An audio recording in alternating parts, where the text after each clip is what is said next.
নিৰ্বাচনৰ দায়িত্বপ্ৰাপ্ত প্ৰিজাইডিং আৰু পুলিং বিষয়াসকলক এই ভিডিঅ'টোলৈ স্বাগতম জনাইছোঁ। ক্লজিং অফ পোল প্ৰচিডিঅ'ৰ আমি 7টা পইণ্ট ইয়াতে উল্লেখ কৰিম। 7টা কথা জানিব লাগিব ভোট সমাপ্ত হোৱাৰ সময়ত। এইকেইটা কথা মানি চলিলে আপোনালোকৰ একো অসুবিধা নহয়।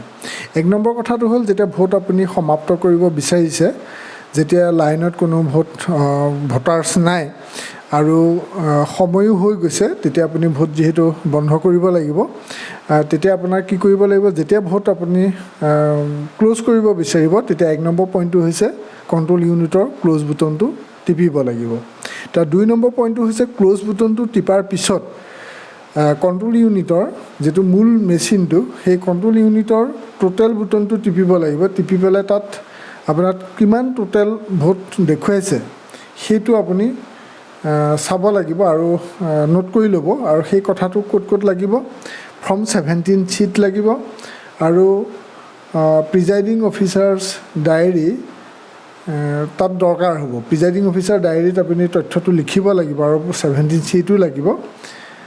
তাৰপিছত অঞ্চ poll start time and poll end time, এতিয়া পোল কিমান সময়ত আপোনাৰ আৰম্ভ হৈছিলে PSTটো আৰু PET অৰ্থাৎ পোল এণ্ড টাইমটো, সেই কথাকেইটাও নোট কৰিব লাগিব। তাৰপিছত 3 নম্বৰ হৈছে switch off the control unit. তাৰমানে প্ৰথম আপুনি ক্ল'জটো টিপিলে, তাৰপিছত টোটেলটো চাই পেলাই ৰেকৰ্ডটো লিখি ল'লে, লিখি লৈ সেইখিনি 17 শ্বীট আৰু প্ৰিজাইডিং অফিচাৰ ডায়েৰী তাত সেইখিনি নোট কৰি লিখিব লাগিব। আৰু 3 নম্বৰ হৈছে যে আপুনি কণ্ট্ৰল ইউনিটৰ যিটো ছুইচ থাকে, ছুইচটো অলপ পিছ চাইডে থাকে, নিশ্চয় দেখিছেই, গতিকে সেইটো ছুইচটো অফ কৰিব লাগিব। ছুইচ অফ কৰাৰ পিছত 4 নম্বৰ পইণ্টটো হৈছে disconnect cable of ballot unit from VVPAT। যিহেতু VVPATৰ লগত এডাল বেলট ইউনিটৰ কেবুল সোমাই থাকিব। VVPATৰ কেবুলডাল যিহেতু VVPATত যিহেতু কেবুল এডাল সোমাই থাকে, ডিছকানেক্ট কৰিব লাগিব সেইটো। And VVPAT cable from control unit. এইখিনিতে মই এটা কথা বুজাই দিছোঁ যে বেলট ইউনিটৰ যিটো কেবুল, সেই কেবুলডাল ক'ত সোমাই থাকিব, VVPATত সোমাই থাকিব। আৰু VVPATৰ কেবুলডাল ক'ত সোমাই থাকিব, কণ্ট্ৰল ইউনিটত সোমাই থাকিব। সেই কথাটো মনত ৰাখিব যে আমি যেতিয়া ভোটিং কম্পাৰ্টমেণ্টটো থাকিব, আমাৰ ভোটাৰসকলে য'ত ভোট দিব, তাত সোঁফালে কি থাকিব, বেলট ইউনিটটো থাকিব আৰু বাওঁফালে কি থাকিব, VVPATটো থাকিব। আৰু বেলট ইউনিটৰ কেবুলডাল ক'ত সোমাই থাকিব, VVPATত সোমাই থাকিব। আৰু VVPATৰ কেবুলডাল ক'ত সোমাই থাকিব, কণ্ট্ৰল ইউনিটত সোমাই থাকিব। আৰু সেই কণ্ট্ৰল ইউনিটটো ক'ত থাকিব, থাৰ্ড পুলিং বিষয়াজনৰ ওচৰত থাকিব। নিশ্চয় বুজি পাইছে। কম্পাৰ্টমেণ্টৰ ভিতৰত আমাৰ 2টা বস্তু থাকিব, বেলট ইউনিট আৰু VVPAT। আৰু কণ্ট্ৰল ইউনিটটো ক'ত থাকিব, থাৰ্ড পুলিং বিষয়াজনৰ ওচৰত থাকিব।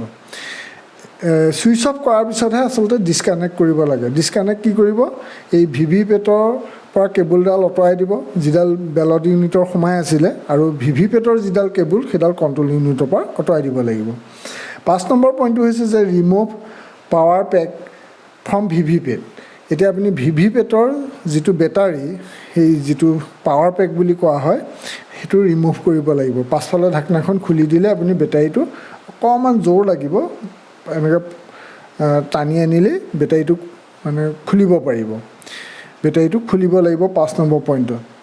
তাৰপৰা 6 নম্বৰত মানে আমি পইণ্ট ৱাইজ আছে ইয়াত কথাখিনি, যে কোনটোৰ পিছত কোনটো কৰিব। আপুনি নিৰ্বাচন সেই দিনাখন আপুনি যেতিয়া ভোটিং পৰ্যায়টো মানে ক্লজিং কৰিবলৈ বিচাৰিব পোল প্ৰচিডিঅ'ৰটো, তেতিয়া এই নিয়মকেইটাৰ মতে আপুনি আগবাঢ়িব। 5 নম্বৰত হ'ল ক'লোঁ সেইটো। 6 নম্বৰত হৈছে keep ballot unit, control unit and VVPAT in the respective carrying case. যিহেতু আপুনি এই বস্তুখিনি নিওঁতে একোটা তাৰ কঢ়িয়াই নিয়া বাকচ আছিলে, সেই বাকচৰ ভিতৰত, নিৰ্দিষ্ট বাকচৰ ভিতৰত সেইখিনি সুমুৱাব। এটা বাঁহ আছিলে, মানে বাকচ এটাৰ ভিতৰত যিহেতু VVPAT আৰু কণ্ট্ৰল ইউনিট আৰু বেলট ইউনিট ভৰাইছিলে, সেইখিনিত আপুনি ভৰাব তেতিয়া। 7 নম্বৰত হৈছে যে seal every carrying case with address tag and obtain signature of polling agents on them. যেতিয়া আপুনি সেই ballot unit, control unit VVPAT এইখিনি আপুনি যেতিয়া সেই তাৰ কেৰিং কেছত ভিতৰত ভৰোৱাৰ পিছত আকৌ তাত এড্ৰেছ টেগ লগাব লাগিব আৰু সেই এড্ৰেছ টেগ যিটো থাকিব সেই এড্ৰেছ টেগত কাৰ চহী থাকিব লাগিব পুলিং এজেণ্টৰ চহী থাকিব লাগিব সেইটো কথা মনত ৰাখিব এই 7টা হৈছে মূল পইণ্ট এইখিনিতে আপোনালোকক মই আৰু এটা কথা কৈ থওঁ যে পুল প্ৰচিডিঅ'ৰটো ক্লজিং কৰোঁতে কেইটামান কথা মনত ৰাখিব লাগিব বিশেষকৈ 5টা কথা মই ইয়াতে কি কৰিব লাগিব সেইকেইটা মই ক'লোঁ এই ভিডিঅ'টোৱে নিশ্চয় সহায় কৰিব মই আপোনালোকক যিখিনি কথা ক'লোঁ আপোনালোকে নোট কৰি ল'ব এতিয়া কি নকৰিবলগীয়া মই 5টা কথাও লগতে কওঁ স্ক্ৰীণত সেইখিনি নাথাকিলেও মই মুখেৰে কৈ দিছোঁ 1 নম্বৰ হৈছে যে আপোনাৰ কণ্ট্ৰল ইউনিটৰ যিটো ক্ল'জ বুটন সেইটো ভোট গ্ৰহণ শেষ হোৱাৰ আগত কেতিয়াও নিটিপিব পিছত কিন্তু সেইটো কেতিয়াও আৰু মেচিনত ভোট ল'ব নোৱাৰি গতিকে আপুনি বিপদত পৰিব গতিকে ক্ল'জ বুটনৰ ওপৰত সৰুকৈ ক'লা ঢাকনি এখন থাকে সেইখন আপুনি ঢাকনিটো মাৰি ৰাখিব ক্ল'জ বুটনটো একেবাৰে শেষতহে টিপিব তাৰপিছত 2 নম্বৰত নকৰিবলগীয়া এটা কাম হ'ল যে ছুইচ অফ নকৰাকৈ কণ্ট্ৰল ইউনিটৰ কেবুলডাল নুখুলিব মানে আচলতে কেবুল অকল কণ্ট্ৰল ইউনিটৰডালেই নহয় মানে বেলট ইউনিটৰ কেবুলডাল যিহেতু ভিভিপেটত সোমাই থাকে আৰু ভিভিপেটৰ কেবুলডাল যিহেতু কণ্ট্ৰল ইউনিটত সোমাই থাকে এই দুয়োডাল কেবুল আপুনি কণ্ট্ৰল ইউনিট ছুইচ অফ নকৰাকৈ নুখুলিব সেইকাৰণে আমি ইয়াতে পইণ্ট এটা কৈয়ে দিছোঁ সেইটো কি বুলি কোৱা হৈছে যে আপুনি এই ছুইচ অফ কৰি ল'বলৈ মই যে এটা স্ক্ৰীণত দেখুৱাইছোঁ 3 নম্বৰত আছিলে পইণ্টটো আছিলে switch off the control unit তাৰপিছতহে আপুনি কেবুলবোৰ ডিছকানেক্ট কৰিব লাগিব গতিকে ছুইচ অফ নকৰাকৈ কেবুল কেতিয়াও ডিছকানেক্ট নকৰিব মানে ইটো ইউনিটৰ পৰা সিটো ইউনিটৰ কেবুলডাল খুলি নিদিব সেইটো কথা খুব গুৰুত্ব সহকাৰে মনত ৰাখিব তাৰপিছত আৰু আপুনি বেটেৰীটো নোখোলাকৈ ভিভিপেটৰ বেটেৰীটো নোখোলাকৈ নাথাকিব ভিভিপেটৰ বেটেৰীটো বহুতে পাহৰণত থাকি যায় সেইকেইটা কথা আপুনি মনত ৰাখিব তাৰপিছত আৰু এটা বহুতৰ থাকি যায় মানে সেইটো হৈছে যে পুলিং এজেণ্টৰ চহী নকৰাকৈ কেৰিং কেছবিলাক যিটো চিল কৰিব লাগে সেই চিলবিলাকত পুলিং এজেণ্টৰ বহুতে চহী নলয় সেই শেষ মুহূৰ্তত হয়তো সন্ধিয়া হৈ যাব পাৰে দেৰি হৈ যাব পাৰে পুলিং এজেণ্টবিলাক ঘৰলৈ যাবগৈ পাৰে তেনেকুৱা বিভিন্ন সমস্যা হয় তেওঁলোকক ৰাখি মেলি আপোনালোকে মাত্ৰ সেই শেষৰ চিলিং গোটেই প্ৰক্ৰিয়াটোত আৰু যিবোৰ এড্ৰেছ টেগ থাকে সেই গোটেইখিনিত কিন্তু পুলিং এজেণ্টৰ চহী নকৰাকৈ নাথাকিব এই 4টা মেইন পইণ্ট ক'লোঁ আৰু 5 নম্বৰটো হৈছে যে কি নকৰিবলগীয়া কথাত সেইটো হৈছে যে আপোনাৰ যিখন নিৰ্বাচনত ব্যৱহাৰ কৰিবলৈ গাড়ী দিছে সেই গাড়ীখনৰ বাদ দি কিন্তু অন্য গাড়ীত বস্তু নানিব কেনেবাকৈ আপোনাৰ অন্য সুবিধা এটা যদি পায় গাড়ী এখন পাই গৈছে তাতে আপুনি লৈ নাহিব কেতিয়াও গতিকে এইটো এটা আপুনি বিপদত পৰিব নিয়ম ভংগ হ'ব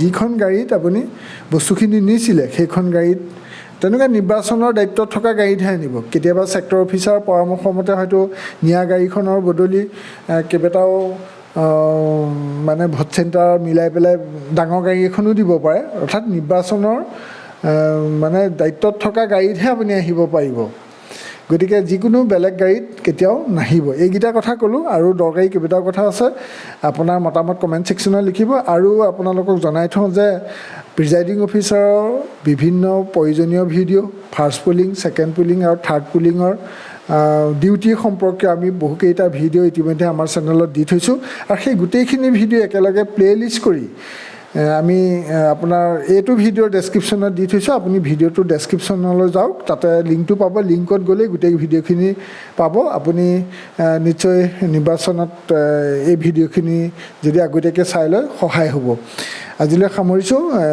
আৰু আপোনালোকে কেনেধৰণৰ ভিডিঅ' বিচাৰে আপোনালোকে কমেণ্ট ছেকশ্যনত লিখিব আমি পৰৱৰ্তী ভিডিঅ'ত সেইবোৰ কথা উল্লেখ কৰিবলৈ চেষ্টা কৰিম যিহেতু প্ৰায়খিনি কথা কোৱাই হৈছে তাৰ মাজতে যথেষ্ট খুধনি থকা যিহেতু কথা আছে এইবাৰ ECI নেটত যিহেতু আপডেট দিব লাগিব ECI নেটত সম্পৰ্কে যদি আপোনালোকৰ কিবা খোকোজা আছে সেইটোও ক'ব পাৰিব আৰু ECI নেটত যিহেতু 2 ঘণ্টাৰ মূৰে যি তথ্য দি থাকিব লাগিব তাৰ কাৰণে আপোনালোকে মোবাইলত এলাৰ্ম দি থৈ দিব পাৰে সেই সম্পৰ্কে যদি কিবা জানিব বিচাৰে কমেণ্ট ছেকশ্যনত লিখিব আমি পৰৱৰ্তী ভিডিঅ'ত আপোনালোকক বুজাই দিবলৈ চেষ্টা কৰিম ধন্যবাদ